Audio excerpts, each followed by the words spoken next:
I recall traveling with you to Beijing for the U.S. Strategic and Economic Dialogue. I saw all of the preparation that went into that event. Here we have a White House adamant that there's going to be spontaneity. They want a good personal relationship with this Chinese counterpart. How difficult is that going to be achieved, given the history of how meetings like these are conducted?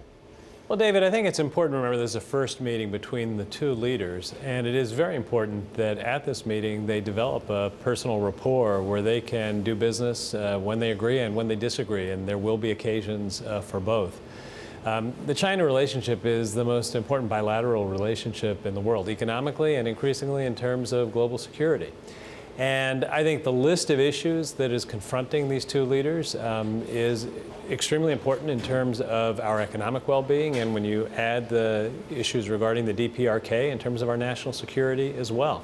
So I think the stakes are very high for this to be a meeting where the leaders establish that kind of relationship. I think that the preparation that has gone into these kinds of meetings in the past has been quite considerable. There has in the past been the expectation of clear deliverables, results at the end.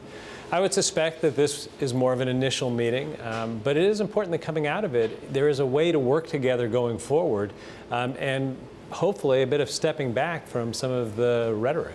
How damaging has that rhetoric been? Certainly there was a lot of forceful rhetoric on the campaign trail. We've heard some since the president came into office. From what you know about how the Chinese perceive what's going on here in the U.S., how damaging do you think it's been?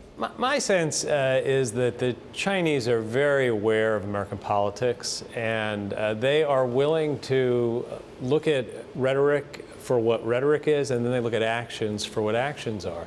So I think coming out of this meeting is going to be very important in terms of sending a signal as to what kind of actions the United States is actually going to take.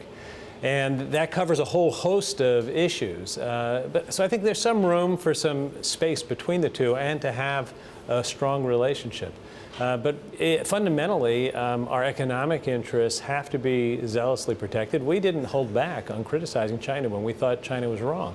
But we also acknowledged when they moved in a positive direction. We also knew when we needed their assistance that it had to be from the perspective of how do we advance something that's in our two national interests.